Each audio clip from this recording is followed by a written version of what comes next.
Bapa di surga, kami sekali lagi bersyukur kepada Tuhan karena kami boleh merasakan berada di tengah-tengah kehadiran Tuhan. Karena bila mana kami menyembah Engkau, memuji Engkau, Tuhan hadir. Dan Tuhan sekarang berfirman-Nya kepada kami.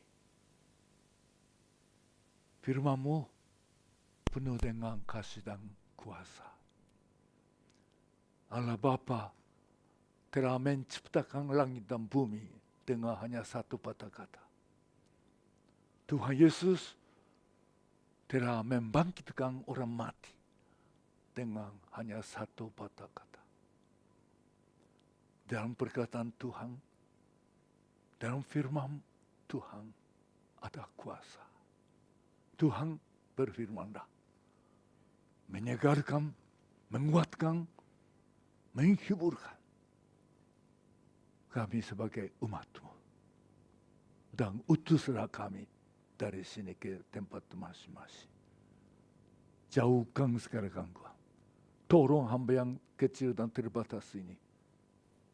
Hanya oleh karena pertolongan Roh Kudus boleh menyalurkan kebenaran firman Tuhan dan kehadiran Tuhan Yesus. Dalam nama Tuhan Yesus kami berdoa. Silakan duduk kembali.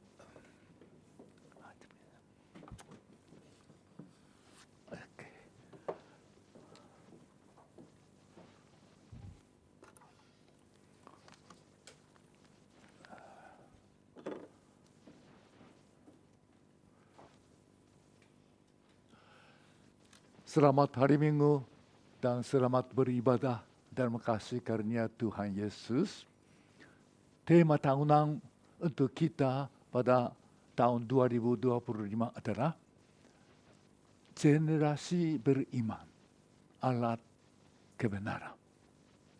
Sambil mengingat tema ini, hari ini kita ingin memperhatikan dan belajar bahwa kebenaran Allah telah dinyatakan begitu jelas melalui generasi Yosua, seperti melalui generasi Musa. Musa dipanggil oleh Tuhan, Yosua diangkat sebagai pemimpin bangsa Israel untuk masuk ke tanah perjanjian Allah, yaitu ke tanah Kanaan.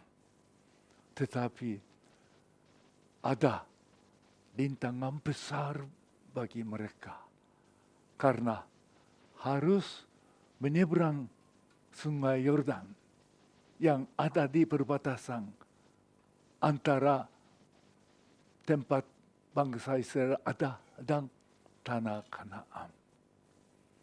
Dan pada waktu itu sepertinya dikatakan pasal 2 ayat 24. Musim bunga, kira-kira April permulaan, itu di daerah Palestina sering terjadi karena di gunung utara salju cair. Jadi banyak air masuk ke sungai Yordan. Akhirnya sungai Yordan meluap. Inilah di tengah-tengah keadaan demikian, kita melihat laporan dari pengintai. Kembali kepada Yosua katakan seperti pasal 2 ayat 24.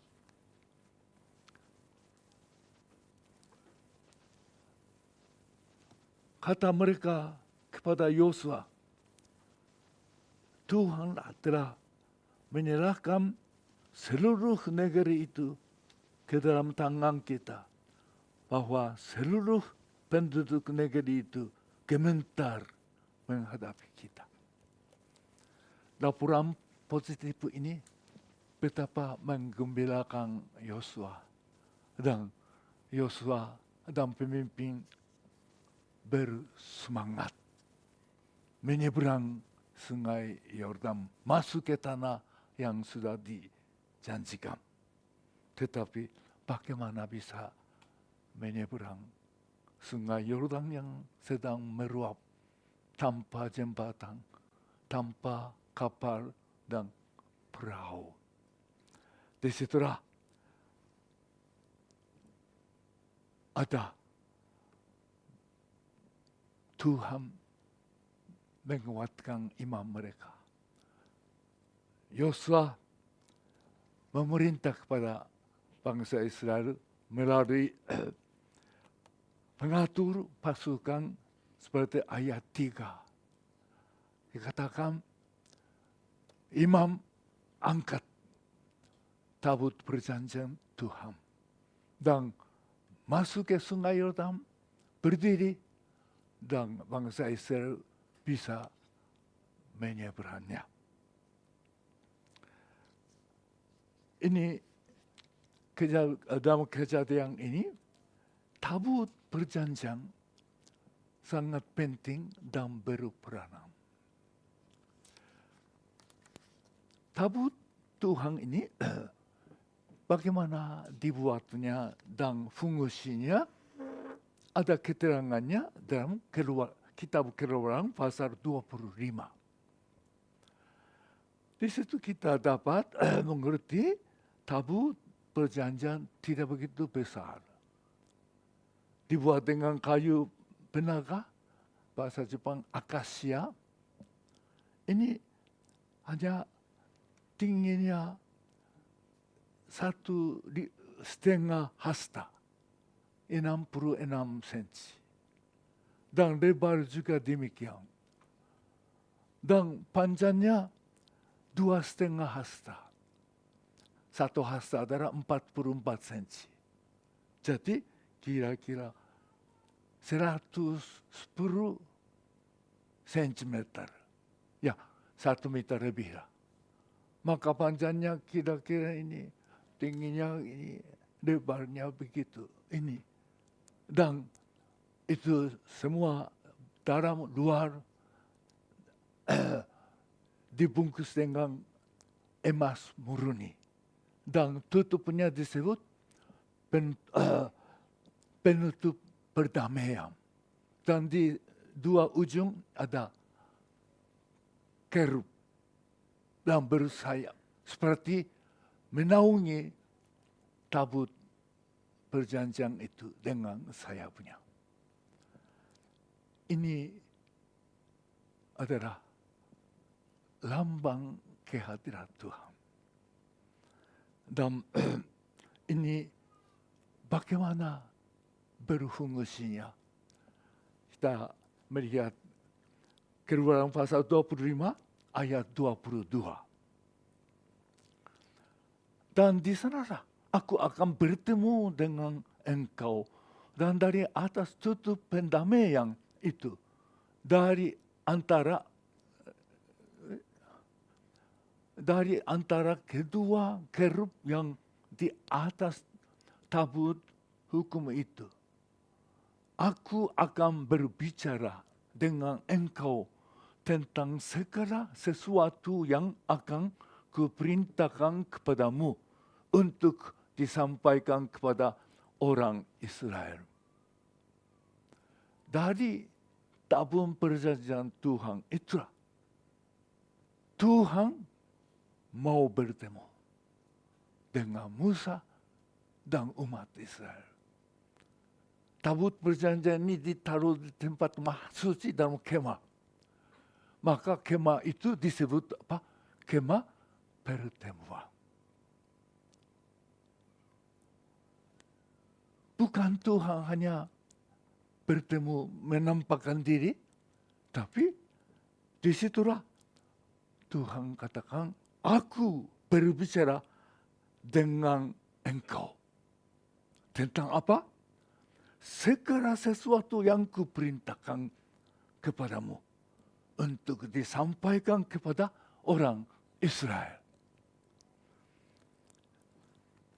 inilah fungsi dari tabung perjanjian Tuhan.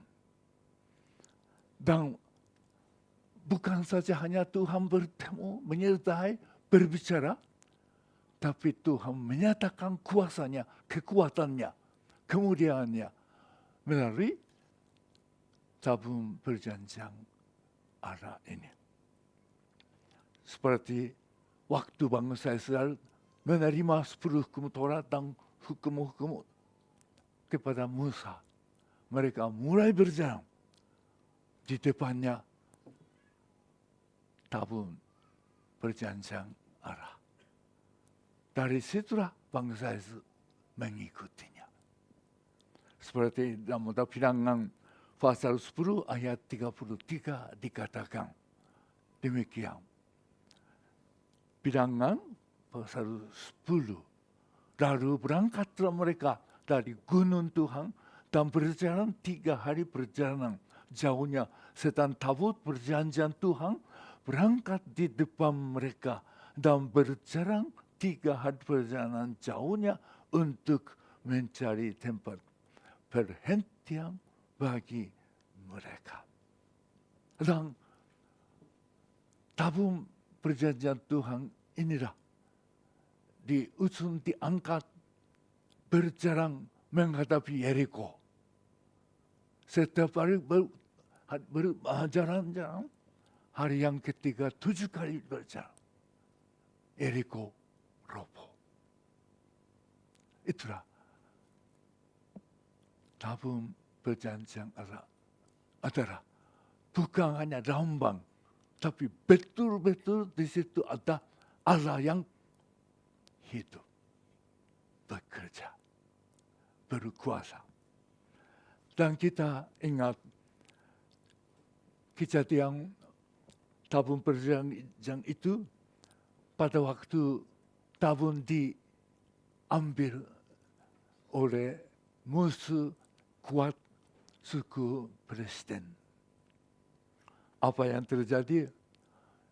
Ini disenangi oleh anak-anak sekolah minggu. Seperti peperangan rohani. Baik Allah, tabung Allah dengan kuil Dagon. Jadi orang Filistin bawa tabung perjanjian Tuhan itu ke kota mereka Asdod, kota besar. Taruh tabung ini di tempat kuil kepercayaan mereka Dagon. Apa yang terjadi? Esok harinya mereka bangun melihat ada patung Dagonnya terjatuh seperti menyembah tabung perjanjian. Mereka pikir apa? Kebetulan jatuh kah? Taruh lagi. Esok lagi melihat apa yang terjadi. Dagon terjatuh lagi. Kepalanya dipotong. 2 tangannya dipotong. Itu seperti menyembah tabung perjanjian. Akhirnya orang Filistin pikir ini bahaya. Allah Israel lebih kuat. Maka kirim ini tabung perjanjian ke kota berikutnya ke Gad. Di situ sama terjadi. Banyak orang kena penyakit. Borok-borok. Mati pula. Mereka kirim tabung perjanjian ke kota berikutnya ke Ekron. Sama terjadinya. Penyakit sampar. Banyak orang mati dengan borok, menderita. Ini satu hanya keterangan 1 Samuel pasal 5 ayat 11-12 mengatakan demikian. Orang Filistin di Ekron mereka berteriak demikian. 1 Samuel pasal 5 ayat 11 dan 12 bisa tunjukkan. Kita melihat. Sebab itu mereka memanggil berkumpul semua raja kota orang Filistin itu dan berkata, antarkanlah tabut Allah Israel itu, biarlah itu kembali ke tempatnya, supaya jangan dimatikannya kita dan bangsa kita. Sebab di seluruh kota itu ada kegemparan maut, tangan Allah menekan orang-orang di sana dengan sangat berat.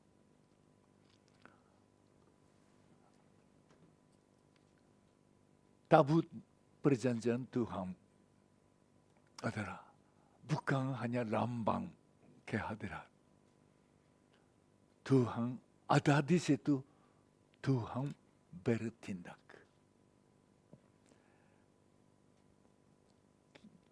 Tapi ayat berikutnya ada sedikit memusingkan kita. Tuhan suruh tabut perjanjian Tuhan diangkat berjalan. Diangkat oleh imam-imam, ada harus jaraknya. Jaraknya 2000 hasta. Jadi kira-kira 900 meter. Cukup jauh ya.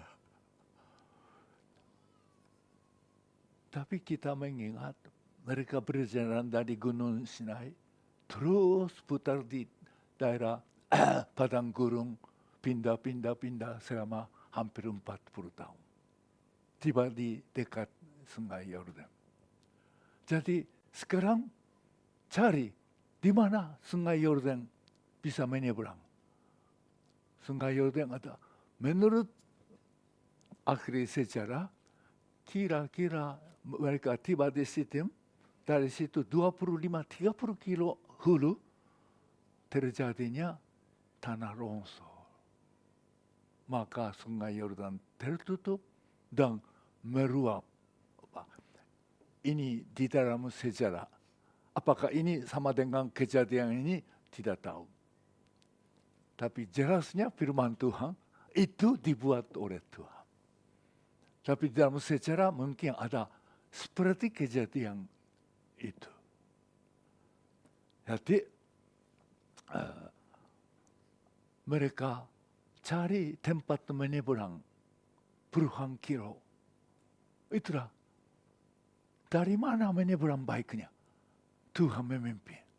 Mereka harus ikut tabut perjanjian. Jaraknya 900 meter.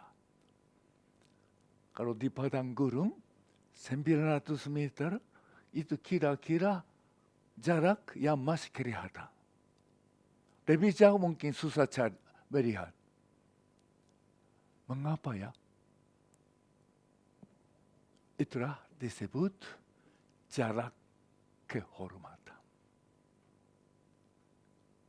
Ada jarak untuk apa? Menghormati kehadiran Tuhan, pimpinan Tuhan. Jadi untuk mencari pimpinan Tuhan, mengikuti jejak pimpinan Tuhan, perlu jaraknya. Jarak ketakutan, jarak kehormatan. Kalau terlalu jauh, tidak kelihatan. Kalau terlalu dekat apa? Tidak sadar. Kadang-kadang orang Kristen suka bilang, ya berdoa, tapi begitulah. Sepertinya Tuhan tidak dengar. Tidak usahlah berdoa. Anggap Tuhan itu ente. Rasanya terlalu dekat. Sebut Tuhan. Tapi Tuhan ada di mana? Terlalu mudah bilang Tuhan. Rasa terlalu dekat. Tapi tidak berkuasa. Itulah kita ingat. Mencari kehendak Tuhan. Jejak Tuhan. Perlu jarak. Takut. segan, siap. Maka untuk kehidupan beriman bagi orang Kristen juga sangat pentingnya merasa takut akan Tuhan. Kalau tidak takut Tuhan lagi, orang Kristen bisa kalah dengan dosa. Maka dalam surat Filipi pasal 2 ayat 12 dikatakan demikian. Filipi pasal 2 ayat 12. Kita baca bersama-sama. Hai saudara-saudaraku yang kekasih, kamu senantiasa taat. Karena itu keselamatanmu dengan takut dan gentar. Bukan saja seperti waktu akan masih, tetapi pula sekarang waktu hadir. Hidup dengan iman. Kita tetap dengan takut gementarkan Tuhan, mencari jejak pimpinan Tuhan. Dan satu syarat bagi bangsa Israel untuk menyeberang mengalami mukjizat besar adalah ayat 5. Katakan demikian. Berkatalah Yosua kepada bangsa itu,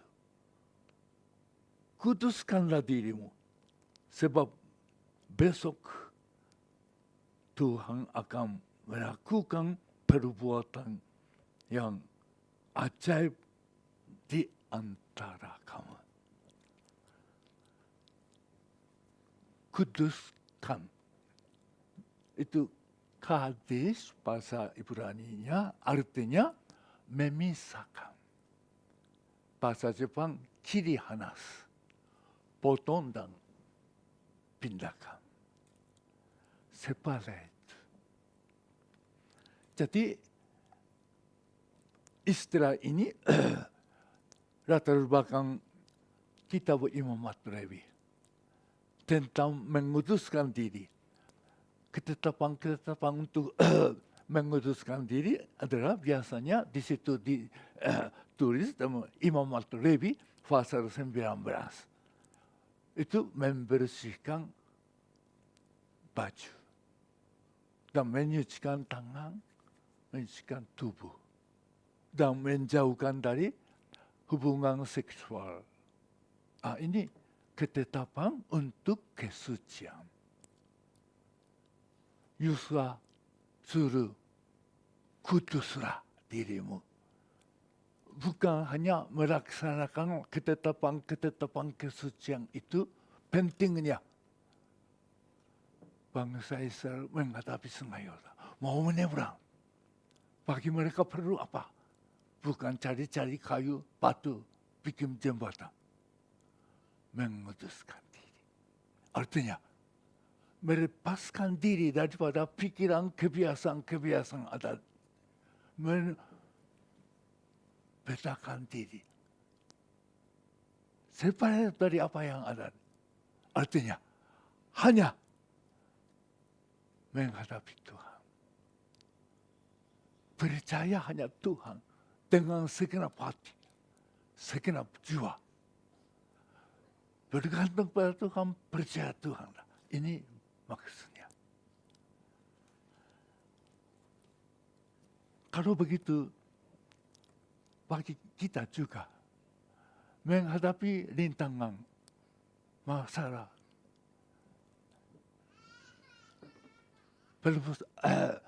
pergumulan besar,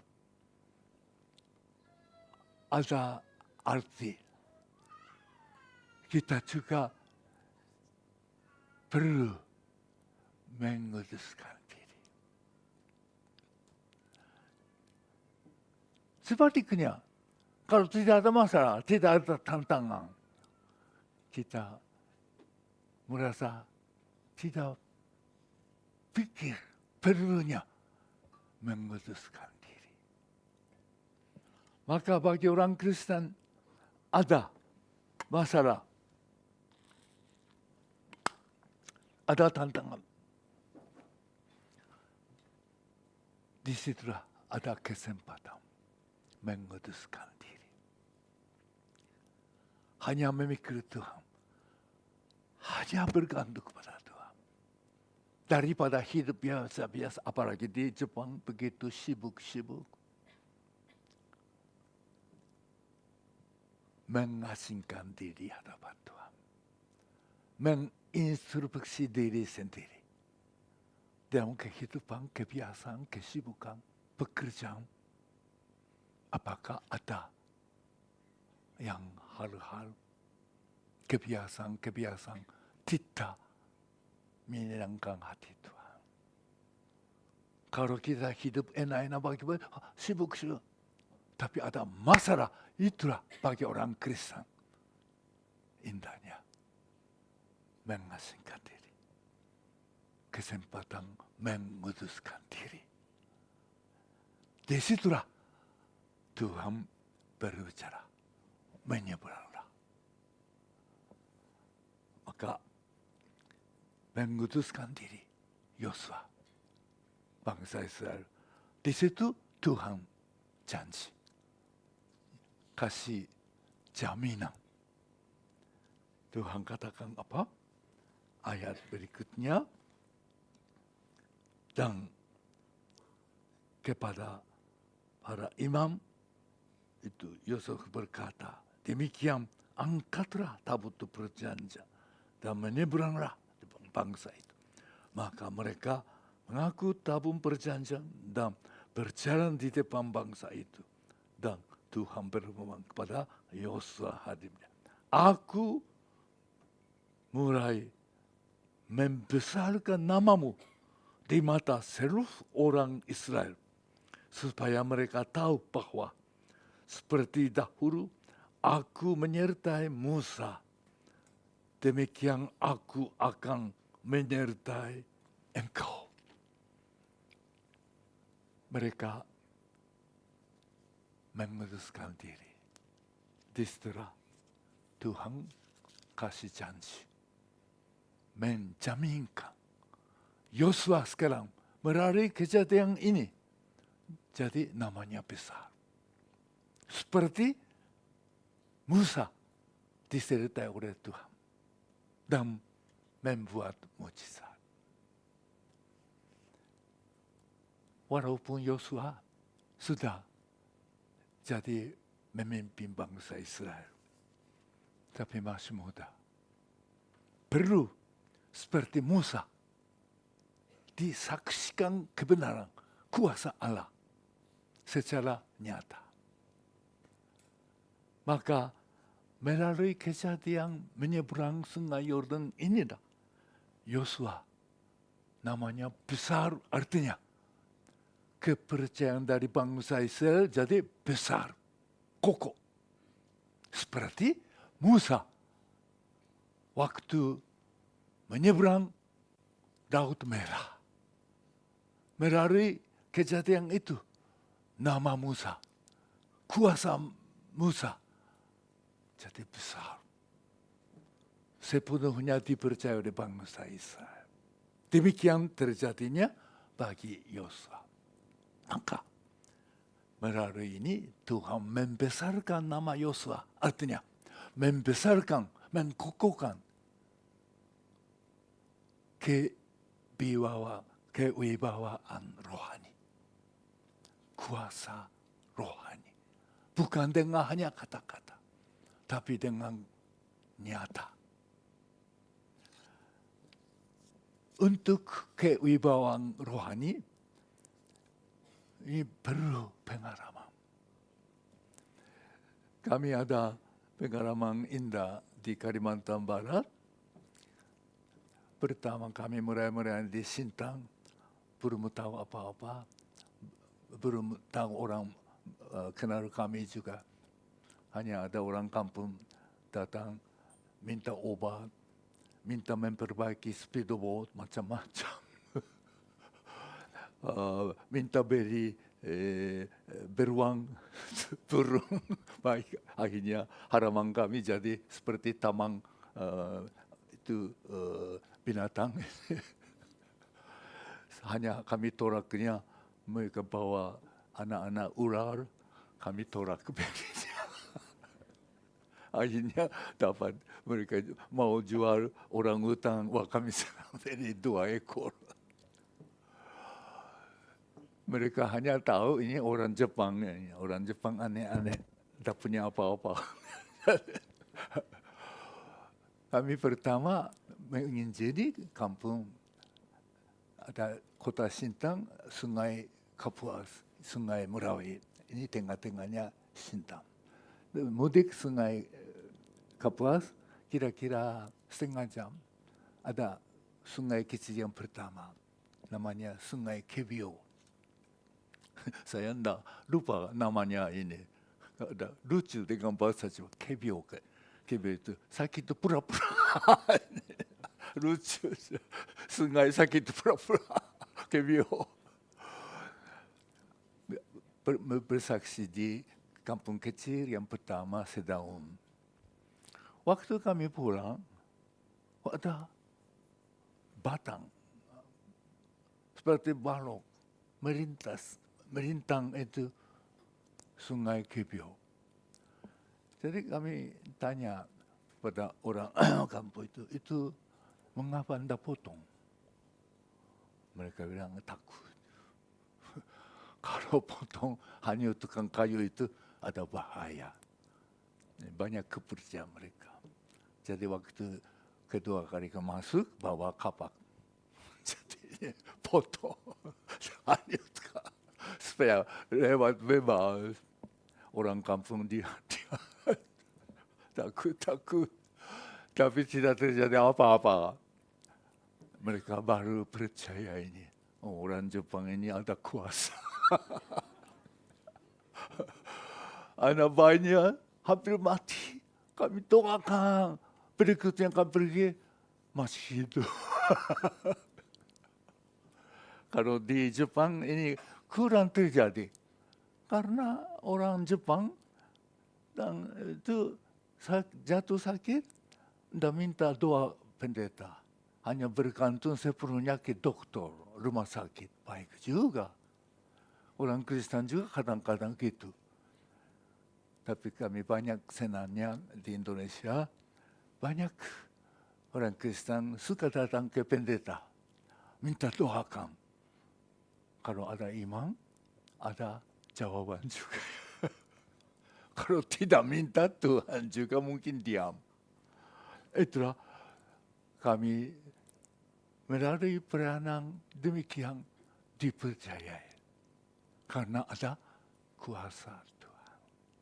Dengan hanya omong-omong saja susah.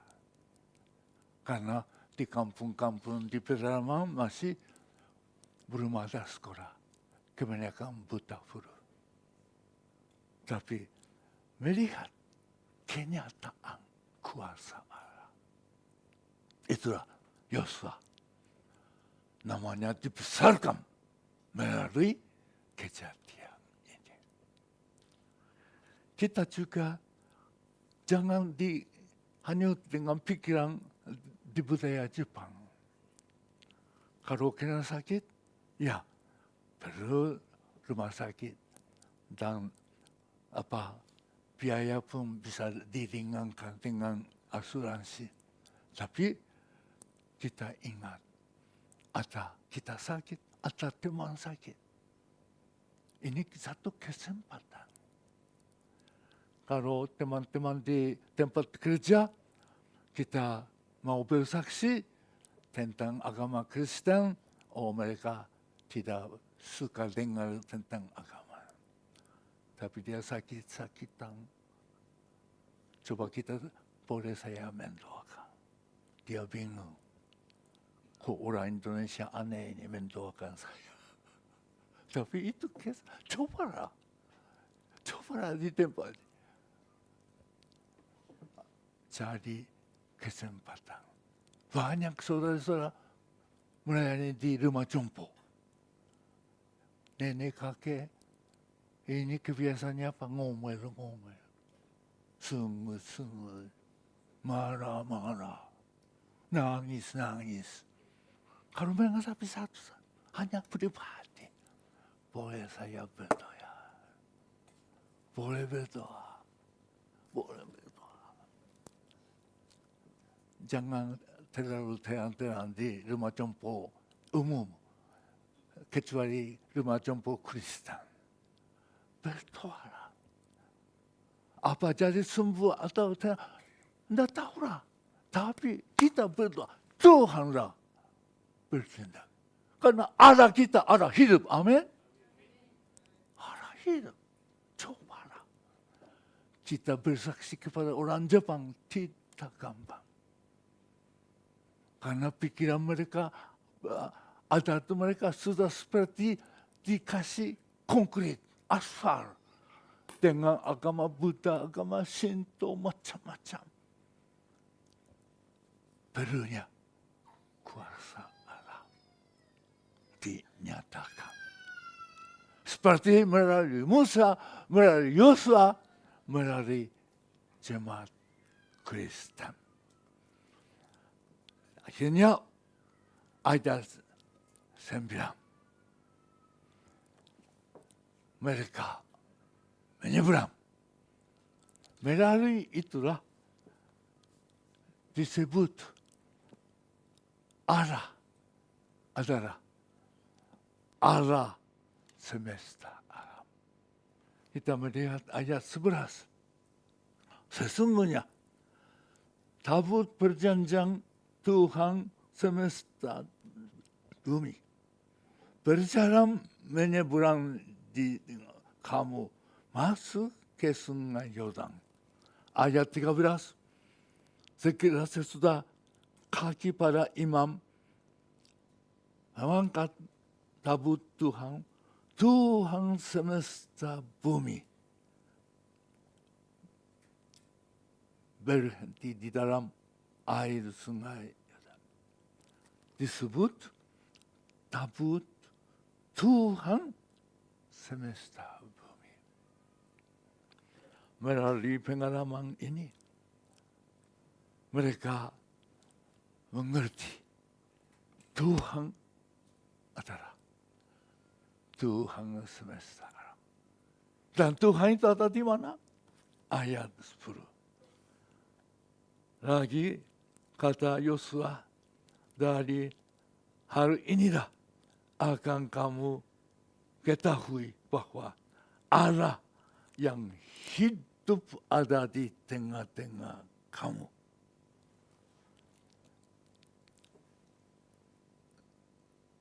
Allah suruh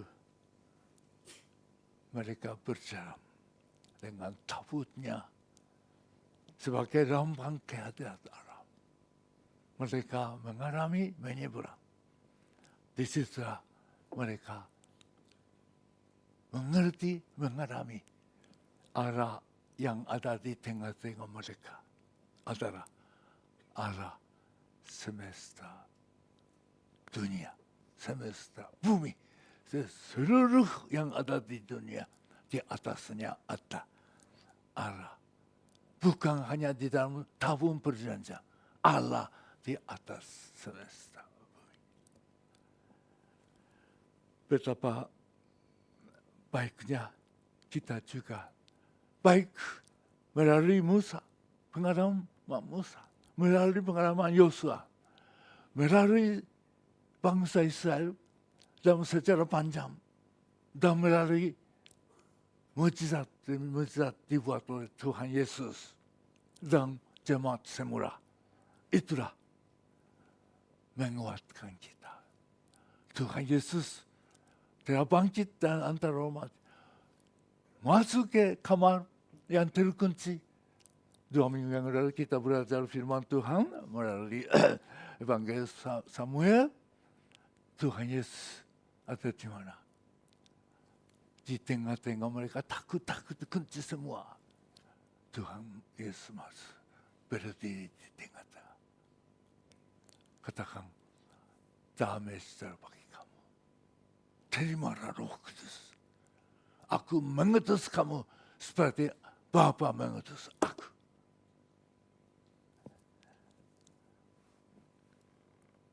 Yesus hadir. Allah semesta bumi ada di tengah-tengah kita. Itulah pengalaman bangsa Israel. Pengalaman murid-murid Tuhan Yesus. Inilah sumber kekuatan. Hidup beriman. Bersaksi. Maka kita diingati oleh firman Tuhan. Tuhan janji kepada bangsa Israel melalui Zefania. Tuhan akan pulihkan bangsa Israel lagi. Apa yang terjadi? Zefania pasal 3 ayat 17. Bisa tunjukkan? Zefania pasal 3 ayat 17. Kita baca bersama. Tuhan Adamu ada di antara sebagai pahlawan yang kemenangan. Ia berbaring engkau dengan sukacita. Ia membaharui engkau dan kasihnya. Ia bersorak-sorak karena engkau dengan sorak-sorai. Inilah janji Tuhan, pengalaman bangsa Israel.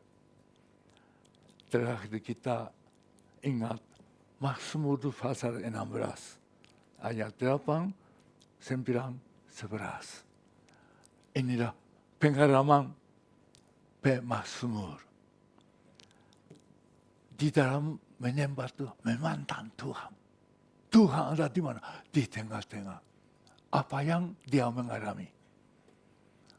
Ya katakan demikian. Kita baca ayat 8. Aku senantiasa memandang kepada Tuhan. Karena ia berdiri di sebelah kananku. Aku tidak goyah. 9. Sebab itu hatiku bersukacita. Jiwaku bersorak-sorai. Bahkan tubuhku akan diam dengan tentram. 11. Sebab memberitakan kepadaku jalan kehidupan di hadapanmu. Ada sukacita berlimpah-limpah di tangan kananmu. Ada hikmat senantiasa. Mudah-mudahan pengalaman Mazmur ini jadi pengalaman kita. Di dalam hidup sehari-hari sibuk. Mau dihanyut oleh bukan air sungai Yordan. Tapi dengan kesibukan yang ada di Jepang. Dan menghadapi masalah. Tantangan seperti rintangan. Mari berkesempatan. Mengasingkan diri. Mengeraskan diri. Supaya mengalami kuasa Allah. Kebenaran Allah. Mari kita berdoa bersama. Bapa di surga, terima kasih hari ini Tuhan berfirman kepada kami ini Tuhan. Tuhan sudah berfirman. Kiranya Roh Kudus menghidupkan kebenaran firman sebagai kekuatan hidup, kekuatan baru, kekuatan beriman kepada Tuhan dan untuk bersaksi. Kiranya Roh Kudus menyertai dengan firman ini, dengan seluruh jemaat ini untuk kemuliaan Tuhan. Mari kita berdoa bersama, doa Bapa kami. Bapa kami yang di surga, dikuduskanlah namamu, datanglah kerajaanmu, jadilah kehendakmu di bumi seperti di surga. Berikanlah kami pada hari makanan kami yang sejuk, dan berilah kami akan kesalahan kami, seperti kami juga mengampuni orang yang bersalah kepada kami.